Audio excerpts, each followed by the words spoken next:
성경 말씀은 마태복음 13장 31절, 32절입니다.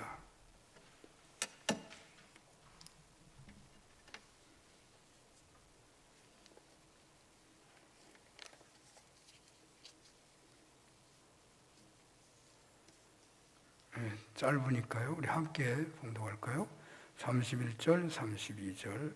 또 비유를 들어 이르시되 천국은 마치 사람이 자기 밭에 갖다 심은 겨자씨 하나를 같으니 이는 모든 씨보다 작은 것이로되 자란 후에는 풀보다 커서 나무가 되매 공중의 새들이 와서 그 가지에 깃들이느니라. 아멘.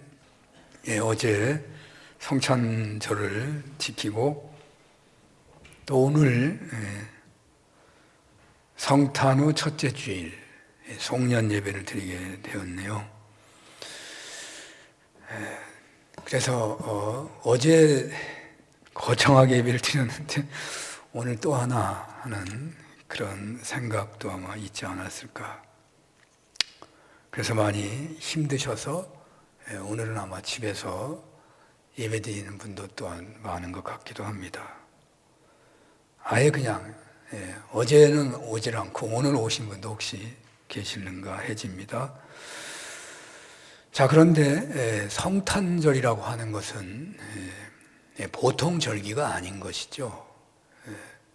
너무 바쁜 시대를 살다 보니까 성탄절 하루만 이렇게 지키고 있는 것이죠. 기독교의 명절 중에서 우리나라에서 다른 나라는 좀 다르더라고요.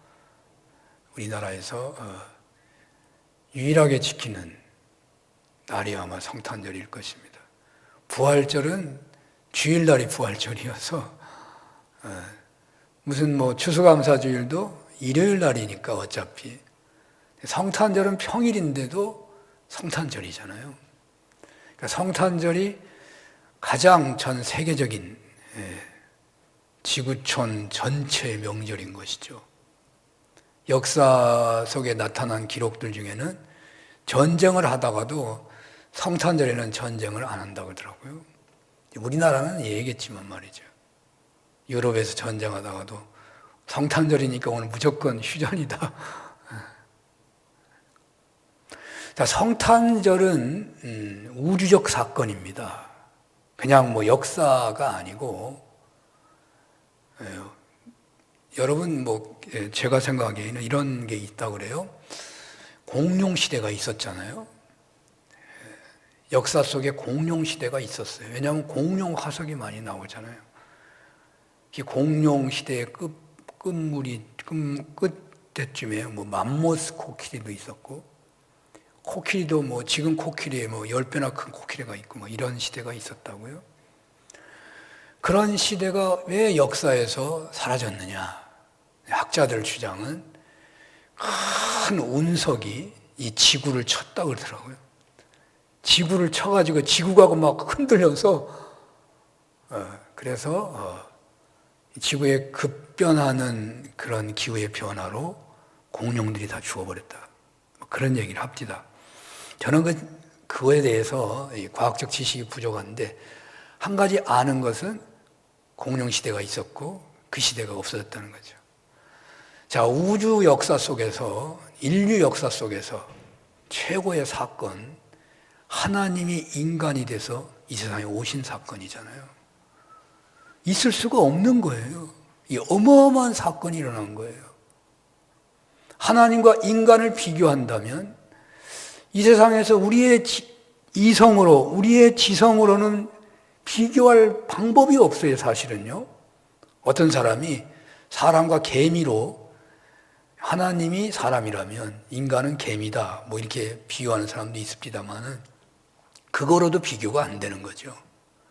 근데 설령 그렇게 비교한다면 하나님이요, 개미가 돼서 이 세상에 오신 거예요. 이 어마어마한 사건이 벌어진 것이죠. 성탄절은 새로운 이 지구상의 이 인류 역사에 완전히 획을 긋는 새 시대의 출발이거든요. 그래서 사실은 AD가, 그러니까 BC가 AD가 되는 시대라고 그렇게 말을 하죠. 기원전이 기원후가 된 시대. 요즘에는 모든 민주화가 되고 모든 종교가 다 고등 종교는 인정이 되고 심지어는 우상 숭배하는 것까지도 인정되는 시대가 되다 보니까 기원전, 기원후 중요하게 여기지를 않아요. 예수님 오심으로 시대가 예수님 전 시대, 예수님 후 시대로 확실하게 변한 것이 예수님의 탄생이죠. 그러니까 예수님 전에는 선악과를 따먹은 사람들의 세상이에요. 그래서 누가 옳으냐 그르냐 그게 중요하고, 또 눈은 눈, 이해는 이로 살아가는 그 모든 법이 그런 시대인 거예요. 로마도 그렇고 페르시아도 그렇고 에집트도 그렇고 세상에 내놓으라 하는 어떤 나라도 법이라는 게 눈은 눈, 이는 이예요. 더 이상 없는 겁니다. 선악과의 시대인 거예요. 예수님의 오심으로 인해서 새 시대가 열렸는데 용서하고 사랑의 시대가 열린 거예요. 드디어 구원의 시대가 열린 거예요. 새로운 시대입니다. 완전히 새로운 시대가 열린 것이거든요. 그것이 예수님의 탄생이에요. 그래서 성탄절은 엄청나게 행사를 해도 부족한 거죠. 근데 우리 교회가 참 복이 있는 것 같아요. 성탄절 하루 전날, 그 전전날 우리 박홍란 선교사님이 어머니가 돌아가셔가지고 장례 예배를 드리는데 성탄절 예배 드리는 성경으로 예배를 드렸어요. 하나님은 하나님이 주신 선물이라는 제목으로 예배를 드렸는데, 그리고 또 성탄절 날 우리 최덕수 집사님 가정에 어머니가 또 소천하셔서 성탄절에 예배를 드리는데 성경 본문은 어떻게 설교도 못하고 그냥 그리고 말았지만 제가 이 시간에 말씀드린다면 지금 오셨어요. 그래서 하나님의 선물, 이제 그 성탄절의 그 분위기 속에서 기도하고 그리고 장례를 치르고 또 성탄절 예배를 우리가 드렸는데 하나님의 선물이라는 말씀으로 선물도 주면서 하나님의 선물인 그 하나님의 사랑을 우리가 믿고 받고 기억하고 품고 살면 그 생애는요 멸망하지 않고 영생을 얻는 생애가 되고, 영생을 얻는다고 하는 것은 죽었을 때 영원히 산다는 그것만 말하는 게 아니고 이 세상에서 하나님이 보낸 그 생명이 최고로 풍성한 꽃을 피우고 열매를 맺는 그러한 생애가 된다는 것을 말하는 거예요. 그러한 시대가 열린 것이 성탄절. 그래서 우리는 이 성탄절이 작년에는 불 나가지고 골방에서 성탄절 예배 드렸어요. 여러분 아무도 교회 못 오고 몇 사람만 왔었죠. 장로님 한 분하고 거의 원룸에서 눈물 나는 성탄절 예배를 드렸는데 그때 예배 참석률이 제일 높았어요. 사실 우리 교회 거의 400명, 우리 교회뿐만 아니라 많은 많은 사람들이 이 예배를 받더라고요. 그런데 그 은혜를 기억하면서 드리는 금년의 성탄절 예배. 그래서 하나님께서 그 성시가 뭐였냐면 일어나 빛을 발하라. 이사야서의 성시를 저희가 성탄 주보에서 봤죠. 하나님 우리가 이제 일어나 빛을 발하라고. 너희들 은혜 받았으니까 이제 일어나 빛을 발하라고. 이제 사는 교회는 이전의 성전이 아니다. 이전의 성전보다 훨씬 영화롭게 할 것이다. 이제 사는 교회 공동체 성도님들의 삶은 이전의 삶보다 훨씬 영화롭게 할 거라고 약속하는 이사야서 말씀을 성시로 우리가 봤거든요. 자, 이렇게 성탄절로 새로운 삶을 시작하고 오늘 송년주일을 맞았는데, 이 송년주일은 어찌 보면 이게 좀 안 맞는 거죠. 이미 예수님의 탄생이라고 하는 성탄절로 해서 시작이 된 거예요. 한 해의 시작이 벌써 된 건데, 어차피 카렌다에 따라서 가다 보니까 송년주일이 생긴 거죠. 그래서 어떤 교회들은 11월 달에 그냥 아예 예산 결산 다 끝내버리고 12월부터 시작하는 교회도 있어요.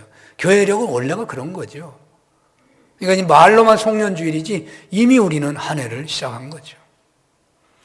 자, 오늘 그런 의미를 우리가 생각하면서 특별히 장례를 맞은 우리 최덕수 권혁인 권사님 가정에는 야, 이제 일어나 빛을 발하라고 하는구나. 지금까지의 누렸던 것보다 훨씬 더 영화로운 삶이 열릴 것이다. 예수님의 사랑, 하나님의 사랑을 받고 믿고 하나님의 사랑의 선물을 받고 믿고 기억하고 품고 살기만 하면 된다. 뭐 그런 생각을 하게 되는 것이죠. 자, 그런데 오늘 송년주일에도 주님께서는 겨자씨 비유라는 말씀을 통해서 우리에게 영원히 사는 천국, 영원히 멸망하지 않는 하나님의 나라, 이 천국에 대한 비유의 말씀을 우리에게 주고 계십니다. 그러니까 우리가 계속해서 이 천국에 대한 비유의 말씀을 이어서 듣게 되는 것은 우리들에게 천국이 중요하다라는 것을 말씀하고 있는 거예요. 주님을 따랐던 제자들이 많이 따랐는데도 불구하고 그들이 낙심하고 있는 거죠. 왜 낙심합니까? 주님은 하나님 나라를 누리고 공생애의 삶을 사시는데 제자들은 그것을 못 누리는 거예요.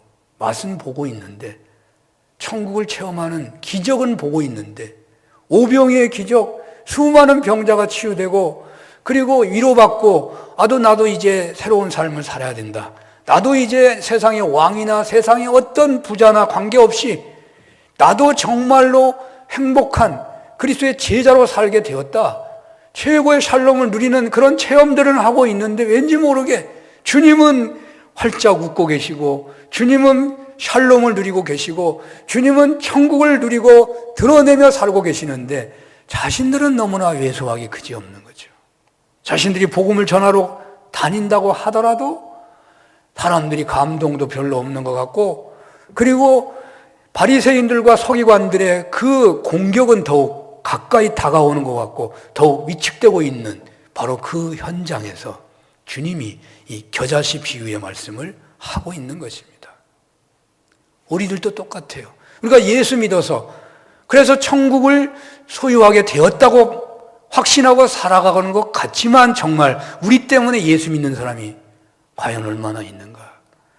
나는 정말 내 삶의 현장에서 하나님 나라를 누리고 살고 있는가? 내가 정말 믿는 것은 확실한 것 같은데 왜 나는 눈앞에 벌어지는 작은 일 앞에서 일희일비하며 괴로워하고 분노하고 막 짜증내면서 살아가야만 하는가? 병 때문에 고통당하고 문제 때문에 탄식하며 자녀 때문에 눈물 흘리며 살아가는 그 삶이 왜 날마다 계속되는 것인가? 내가 예수 믿어 천국 백성이 됐다고 하는데 바로 그들에게 지금 주님이 겨자씨 비유의 말씀을 하신다고 오늘 본문을 본다면 그런 상황에서 말씀이 주어지고 있는 겁니다. 자, 그렇다면 이 말씀이 제자들에게 예수님을 따르는 청중들에게 바로 우리들에게는 무슨 의미가 되는 것이겠습니까? 앞에서 주님이 씨 뿌리는 비유의 말씀을 하셨죠. 옥토가 된다면 30배, 60배, 100배로 결실할 것이라고 말씀하셨어요. 그런데 열매가 씨를 뿌리자마자 맺혀지는 경우는 거의 없는 거죠. 결실의 때가 되어야 하는데 때만 되면 그냥 열매 맺는 게 아니죠. 햇빛을 받아야 되고 또 영양이 공급돼야 되고 또 농부들이 돌봐야 되죠. 잡초가 무성하면 열매를 못 맺는 거잖아요. 우리가 모태신앙 그런 좀 부정적으로 말할 때 모태신앙을 뭐라 그러냐면 모태신앙은 신앙생활을 오래 해도 모태 하는 어린이같이 신앙생활하는 경우가 있다고. 모태 배에서부터 예수 믿은 사람 엄마 뱃속에서부터 이게 모태신앙. 근데 그 모태를 시옷자로 모태로 표현한다고 그러잖아요. 왜냐하면 체험이 부족하기 때문에. 신앙생활은 잘하는데 체험이 부족해가지고 능력이 부족한 그런 경우가 있다고 하잖아요. 신앙이란 역경이나 시련이나 어떤 신앙적 과제로 인한 어려움 속에서 충성스럽게 통과하는 그런 과정에서 믿음이 자라는 거지. 그냥 시간만 되면 잘하는 게 아니거든요.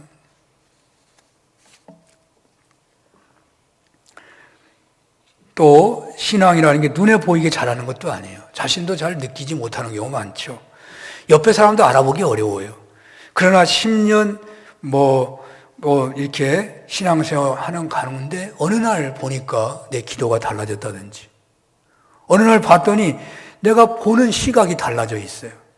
자신도 모르게 신앙이 성장한다는 말이죠. 우리가 여러분, 나는 신앙이 하나도 성장한 것 같지 않아, 그렇게 낙심하는 경우도 있을지 모르지만, 내가 신앙생활을 포기하지 않고 실족하지 않고 꾸준히 지금까지 신앙생활을 해오고 있다면 조금씩 잘하고 있다고 봐야 되겠죠. 더딘 것이지. 주님은 천국을 생명이 있는 씨에 비유하고 있습니다.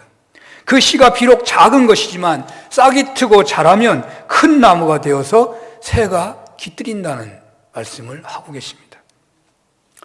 그 씨가 비록 작지만 싹이 트고 자라면 큰 나무가 되어서 많은 새들이 거하게 된다는 말이죠. 우리가 주님을 믿어가지고 영접해서 하나님의 자녀가 되어서 주님을 왕으로 섬기는 그러한 은혜 안에서 천국을 누리는 거잖아요. 제자들은 바로 이런 은혜를 받았는데 여전히 자신들이 천국을 누린다고 하는데도 여전히 그들이 복음을 전하는데 능력이 나타나지 않으니까 자기들의 신앙이 겨자씨처럼 작게만 느껴진다는 거예요. 그래서 낙심하고 있다 이 말이에요.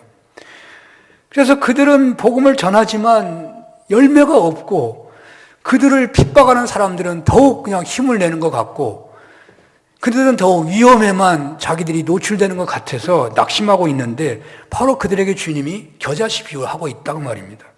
이축되어 있는 그들에게 낙심하지 말라고 이 겨자씨 비유를 하고 있는 것이죠.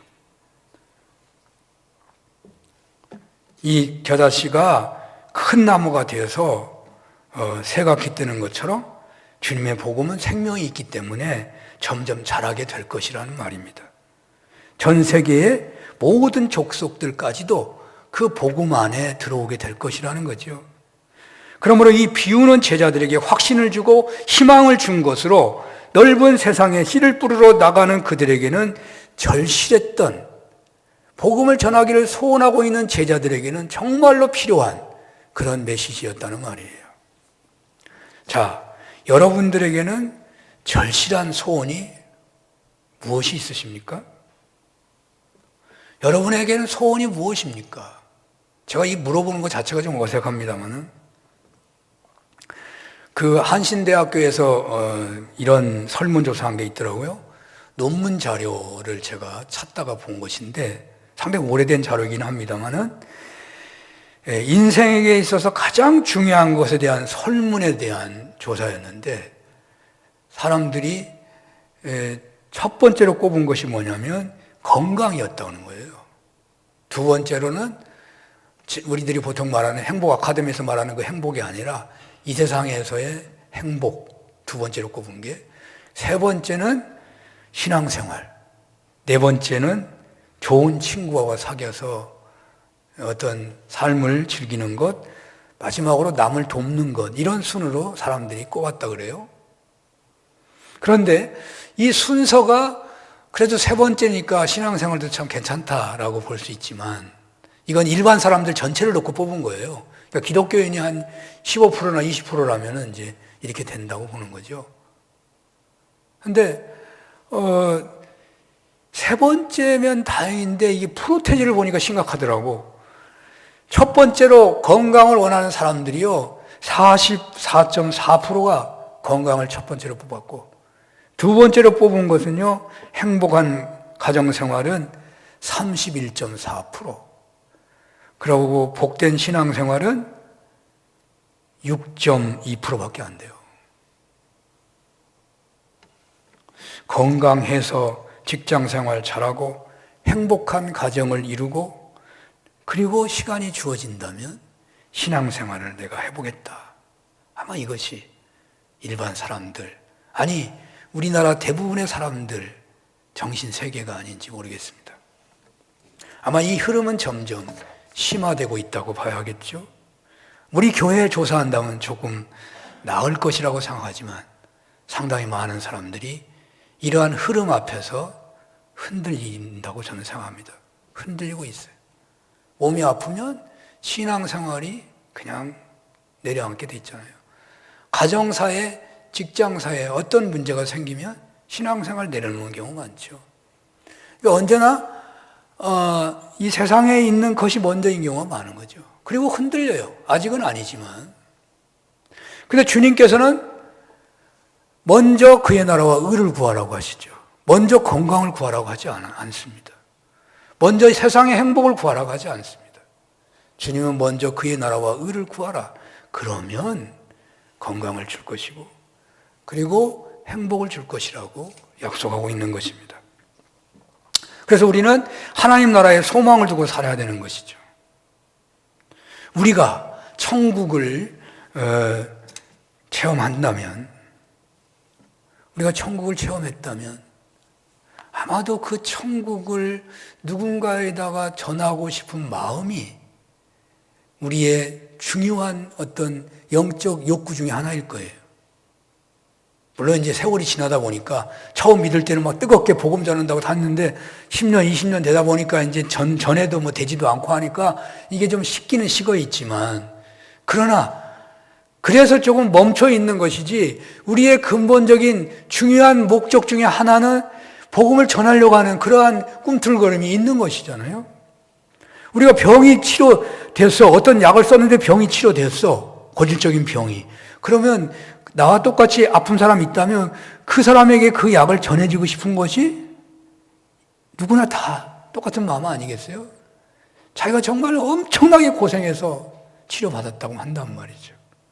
우리가 천국을 경험했다면 그 천국을 전하려고 하는 마음이 대단하게 되는 것이죠. 이렇게 그러므로 우리가 이런 이 제자들처럼 복음의 씨가 뿌려져 가지고 우리가 하나님 나라에 대한 확장의 어떤 갈급함이 있을 때, 그런 마음이 있는 사람에게, 그러나 잘 되지 않고 그래서 낙심하고 있는 바로 우리들에게 바로 이 겨자씨 비유가 전해지고 있다 그 말입니다. 우리가 세상의 가치관으로 사는 사람에게는 이 겨자씨 비유는 하나님 말씀으로 다가갈 수가 없다고 말이죠. 내가 내 마음 안에, 우리 자신 안에 천국이 이루어진 것 같은데 무엇보다도 그 문제가 혹시 아니라면 난 천국이 이루어져야 한다 하는 그런 갈급함이 있어야 된단 말이죠. 여러분의 가정에 하나님 나라 은혜가 미약하다면 어쩌면 우리는 이 문제에 대해 줄이고 목말라야 하는 것이죠. 우리 교회와 이 지역사회와 한반도 이 세계 속에 하나님 나라 운동이 너무너무 미약하고 정말 흔들리고 있다는 이 현실 앞에서 어쩌면 우리는 애통해 할 수 있는 그런 것이 중요하다는 말이죠. 세상은 온통 물질의 목적을 두고 그 물질로 누리게 되는 부귀영화에만 매달려 살아가는 것이 대세인데, 그 속에서도 믿음을 지키기를 원하고 주님 뜻대로 살아보고 싶어하는 여러분들에게 주님은 이 시간에 겨자씨 비유로 말씀을 하고 있다는 말입니다. 천국이 우리 마음에, 우리 가정에, 우리 교회에, 세상에 이루어지기를 갈급하는 사람들에게 주님은 이 겨자씨 비유로 확신을 주시고 희망을 주시고 계신다는 말입니다. 천국 생활을 소원하는 마음에는 이미 천국의 씨가 뿌려진 것이고 천국이 시작된 것이고 천국이 자라고 있는 것이고, 그리고 주님 오실 때 그 천국은 완성되는 것입니다. 여기서 천국 생활은 주님을 주인으로 모신 생활을 말하는 거예요. 저 죽어서만 가는 생활이 아니고 주님의 말씀에 순종한 생활을 말합니다. 이 생활이 거부가지 않고 어색하지 않고 힘들지 않고 자연스럽다면 아마 천국이 이루어진 것이죠. 아직 세상은 주님을 주인으로 모시는 천국 생활을 거부하고 핍박하고 조롱하고 있지만, 그런 생활 속에서 신자들은 피해당하기도 하고, 하지만 그럼에도 불구하고 주님을 왕으로 모시고 살고 그것 때문에 기뻐하는 삶을 산다면 그 신앙인은 천국 생활에 가깝게 살고 있는 거죠. 여러분들이 예수님을 영접했으니 여러분들의 삶과 모든 영역에는 천국의 겨자씨가 뿌려졌다는 것입니다. 그 겨자씨는 싹이 트고 점점 자라고 있는 것입니다. 아직은 어려서 새가 깃들이지 못할지 모릅니다. 그러나 이미 자라고 있고 지금도 자라고 있습니다. 그 겨자씨가 죽은 씨가 아니라면, 그 겨자씨가 그냥 말라버린 씨가 아니라면, 여러분들의 신앙 고백이 자기 기만이나 거짓이 아니라면 반드시 그 겨자씨는 자라게 된다는 말입니다. 이렇게 겨자씨 비유는 우리 삶의 중심이, 삶의 중심 목적이 어디에 있는가를 묻고 있기도 합니다. 내 삶의 목적이 하늘 나라에 있지 않다면 이 겨자씨 비유는 의미가 없기 때문에 그래요. 또 우리의 삶의 목적이 천국의 확장에 있다면 그 천국은 서서히 자라서 많은 새들이 깃들이게 된다고 하시며 낙심하지 말라고 이 비유를 주시고 계시는 것입니다. 내가 지금 천국을 누리고 있지만 그냥 겨자씨로만 있기 때문에 아무도 내 삶을 통하여 다른 사람이 믿게 되는 역사가 나타나지 않지만 꾸준하게 그 신앙 안에 거하기만 한다면 싹이 나서 자랄 거다 이 말이에요. 큰 나무가 될 거다 그 말이에요. 아직 천국의 은혜를 체험하지 못하여 갈급하고 있습니까? 아직 가족들이, 자녀들이, 형제간에 예수님을 영접하지 못한 것 때문에 안타까워하고 계십니까? 여러분 자신이 분명 예수님을 영접했다면, 자신 때문에 주님께서 대속적으로 죽으신 것을 믿고 그 주님을 주인으로 모셨다면 그 겨자씨는 싹이 트고 있는 것입니다. 이제 자랄 것입니다. 언젠가는 새들이 깃들 만큼 크게 자랄 것입니다. 그것 때문에 낙심하지 마시고 기대하시길 바랍니다. 금년보다 내년이 힘들 수 있어요. 5년 후, 10년 후엔 더욱 세상적으로 힘들 수 있지만 영적으로는 비관적으로 부정적인 생각을 할 필요가 없습니다. 결코 우리 신앙인은 내가 겨자씨가 뿌려졌다면, 그게 살아있는 씨라고 한다면 부정적인 생각을 할 이유가 없습니다. 금년보다 내년이 더욱 주님을 닮아가서 천국 생활을 현실적으로 누릴 것을 기대하시기를 바랍니다. 주님은 겨자씨 비유에서 천국이 자란다고 말씀하시고 계시는 것입니다. 세상에서 가장 작은 씨가 큰 나무가 되는 것처럼, 그래서 새들이 깃든다고 하시는 이 비유의 말씀으로 하나님의 나라에 대한 소망이 충만하시기를 축원합니다. 두 번째로 주님께서는 이 비유에서 작은 것의 위대함을 말씀하신다고 말씀드릴 수가 있겠어요? 주님은 천국이라는 신앙의 최고 의미를 작은 겨자씨에 비유하고 있습니다. 세상은 외모로 보고 크고 힘 있는 것에 관심하지만 주님께서는 작은 것, 작은 일, 작은 태도에 관심을 가지십니다. 옛날에 대통령이 어떤 큰 일을 했다, 경부 고속도로를 냈다, 큰 일에만 정치인들은 관심이 많아요. 작은 것 했다고 말했다가는 사랑구실도 인정하지도 않을 거예요. 그러나 우리 신앙의 세계에서는, 하나님께서는, 천국에 대한 체험에서는요, 작은 것이 중요하다는 거예요. 작은 것이. 예수님은 소자에게 물 한 그릇 대접한 것도 기억하시고 하늘에 상이 있다고 하셨습니다. 과부의 동전 2개의 헌금을 자신의 전부를 바쳤다고 칭찬하셨습니다. 어떤 정치인이 이런 얘기 하겠습니까? 어떤 세상의 가치관에서 이것을 중요하게 여기는 사람이 있겠습니까? 또 주님은 겨자씨만한 믿음이 있다고 하더라도 산을 옮길 수 있다고 하셨습니다. 마태복음 25장의 달란트 비유의 유명한 말씀을 여러분들 기억하실 것입니다. 이 중심 메시지는 두 부류의 사람에게 대한 말이죠. 착하고 충성된 조가, 네가 작은 일에 충성하였으며 내가 많은 것으로 내게 맡기리니 내 주인의 즐거움에 참여할지어다. 주님은 작은 일에 충성하였으며 착한 종이라 칭찬하고 축복을 하시고, 작은 일에 충성하지 않은 경우에는 악하고 게으른 종이라고 책망하셨죠. 그렇습니다. 작은 일에 충성한 사람은 큰 일에도 당연히 충성하기 때문에 작은 일에 충성하면 주님의 즐거움에 참여하지만 작은 일에 소홀하면 무익한 종이 되어 어두운 데에 내어 쫓겨 슬피 울며 이를 가게 될 것이라고 말씀하시죠. 어떤 사람은 인류를 사랑하고 민족을 사랑하며 통일을 위해서 몸을 바친다고 외칠지 모르지만 그 고백과 열정이 대단할지 모르지만 그가 자기가 속한 가정이나 이웃에서부터 그 열정이 시작되지 못하고 있다면 그것은 한낱 공수표가 될 수도 있어요. 하나님이 보시기에는 그렇단 말이에요. 세상에서는 같이 있다고 할지 모르죠. 인류를 사랑한다는 그 사람이 자기 옆에 헐벗은 사람 외면하기 쉽지 않아요? 민주화운동, 환경운동 앞장선다는 사람이 자기 가족 제대로 못 돌보는 경우가 많잖아요. 세상은 그것이 맞을지도 모릅니다. 작은 일에 관심하는 사람이 어떻게 큰일을 하냐고 세상은 말할지 모르지만 주님께서는 우리들의 아무리 큰 일도 작은 데서부터 시작해야 한다는 것입니다.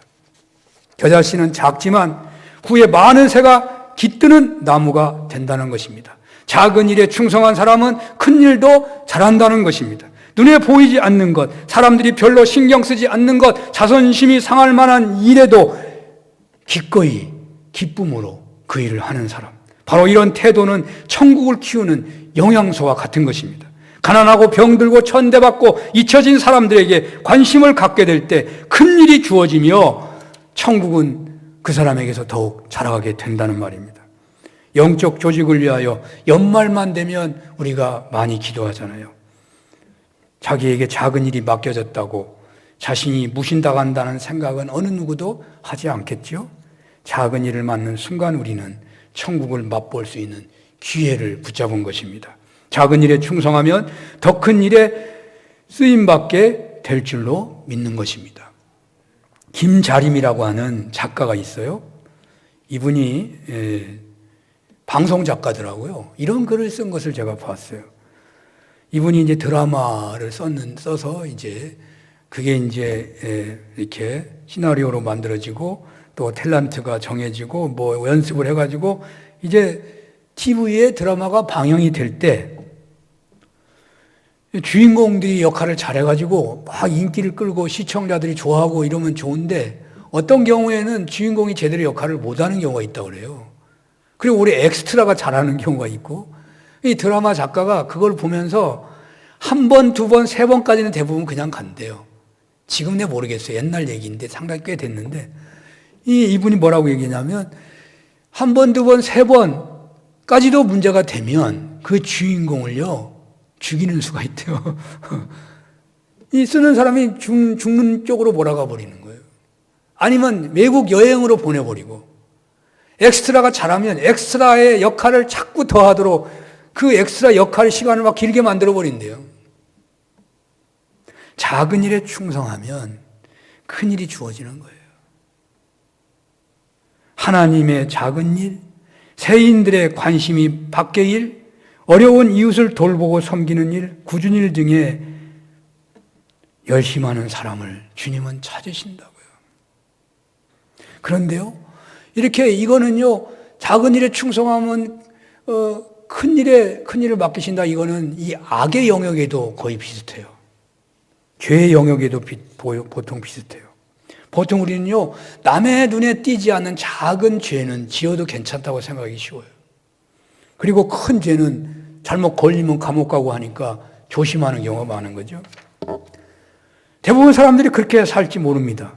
그런데 이 겨자씨 비유로 그 의미를 상상한다면 주님은 작은 죄라도 짓지 않기 위해서 영적인 삶에 충실하는 사람을 칭찬하는 거예요. 작은 죄라도 짓지 않으려고 하는 거예요. 그러면 큰 죄 안 지는 거예요. 작은 죄를 무시하다 보면 큰 죄도 짓게 되는 거예요. 악한 일도 작은 죄부터, 사소한 죄부터 관심을 갖는 삶에서 천국은 점점 자라게 되는 거예요. 세상에 어떤 위대한 일이라도 작은 일에서부터 시작되는 거죠. 겨자씨가 큰 나무가 되어서 새들이 깃들이는 것과 같은 행복한 결과가 맺어질 수 있도록 매사 작은 일에 주의하고 충성하는 여러분들 다 되셨으면 좋겠습니다. 이제 끝으로 오늘 비유의 마지막 말씀을 좀 생각해 봅니다. 이 본문의 어떤 본문 자체를 한번 보려고 하는데요. 천국은 겨자씨가 자기 밭에 뿌려진 것과 같은데 겨자씨가 큰 나무로 자라서 새들이 깃들이게 된다. 이 원문에는 새들이 깃들이는 안식처는 그냥 새들이 공중에 날아다니니까 지쳐가지고 잠깐 앉았다가 가는 뭐 그런 의미의 안식처가 아니고 원문 본래 의미는 집 없는 가난한 가정이 그 집 없는 일로 크게 서러움과 상처를 당했는데 바로 그런 가정이 자기 집을 장만하듯이 새들이 보금자리를 얻게 된다는 뜻이라는 거예요. 겨자씨의 작은 천국이라면, 겨자씨는 작은 천국이라면 이 겨자나무는 큰 천국을 말하는 것입니다. 천국은 겨자씨가 심겨워져서 크게 자라서 많은 새들이 깃드는 것과 같다는 것입니다. 그러므로 우리가 천국을 진정 체험했다면 수많은 영혼들의 안식처를 주고 쉼을 주고 행복을 주는 어머니의 품처럼 될 수 있다는 것입니다. 우리네가 천국을 겨자씨만큼만이라도 경험했다면 그의 영혼은 겨자나무가 되듯이 세상의 수많은 사람들에게 참된 안식을 주는 그런 신앙 성품으로 점점 자라가게 된다는 것입니다. 사도 바울이 주님을 다메섹에서 만난 그 체험을 하고서 그 신앙이 계속해서 성장했잖아요. 그는 계속하여 많은 영혼들을 주님께로 인도하는 삶을 살았습니다. 하나님 나라에 대한 분명한 체험은 주님께 지배를 받는 그런 천국에 대한 체험은 티끌 같은 겨자씨가 큰 겨자나무가 되는 것처럼 우리네 삶에 대한 근본적인 변화를 가져다 준다는 것입니다. 그러므로 주님을 따르는 제자들에게 있어서 동시에 예수 믿는 여러분들 한 분 한 분에게 있어서 천국에 대한 체험은 너무나도 중요한 것입니다.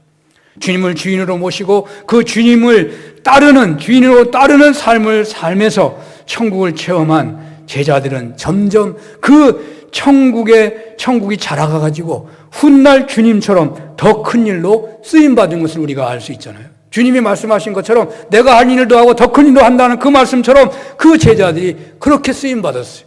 뭐가 큰 일이냐? 물론 예수님처럼 죄인을 용서하는 그런 큰 일은 못하지만 주님은 11명의 제자지만 예수님 제자들은요 예루살렘만 있는 게 아니고 유럽으로도 가고 미국으로도 가고 아프리카도 가고 아시아도 오고 얼마나 큰 일을 했는지 몰라요, 제자들이요. 그런 의미에서 큰 일이란 말이죠. 그런데 주님을 따랐던 사람들이 다 승리하고 성공자가 아니에요. 실패자가 더 많아요. 유다는 물질적인 목표와 정치적인 계산을 품고 주님을 따랐기 때문에 물질적인 목표와 정치적인 계산을 품고 주님을 따랐기 때문에 주님의 삶은 그에게 천국에 대한 체험을 주지 못했어요. 결국 그는 주님을 배반했잖아요. 천국을 체험하지 못해서 결국 유다는 주님을 배반한 거예요. 그리고 5,000명이나 먹었다는 오병이의 기적, 주님을 따랐다는 수많은 사람들이 있다고요. 그 사람들이 다 성공했냐고요. 주님을 따랐는데.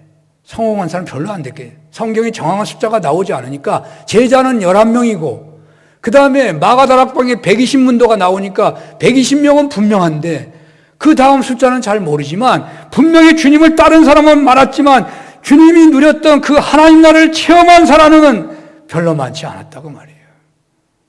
주님을 따랐던 그 많은 사람들은 진정 주님을 따르는 가운데 자신의 전 생애를 흔들어 놓을 만한 그런 천국 체험을 못한 자들이 많았다고 말이에요. 천국의 체험은 그저 관광지에서 즐기는 문화체험 정도가 아닌 것입니다. 천국 체험은 그저 화려한 꽃축제 경험 그런 정도가 아닙니다. 천국 체험은 그저 복권이 당첨되는 것과 같은 말초적인 것만을 충동시키는 그런 경험이 아닙니다. 천국 체험은 금방 눈이 맞았다가도 몇 년 안에 이내 식어버리고 마는 쾌락의 노예가 된 사랑노름 잔치 체험이 아니에요. 천국의 체험은 폴 티릴라고 하는 신학자가 말한 것처럼 자기 인생의 그 전체가 흔들리는 것과 같은 체험이에요.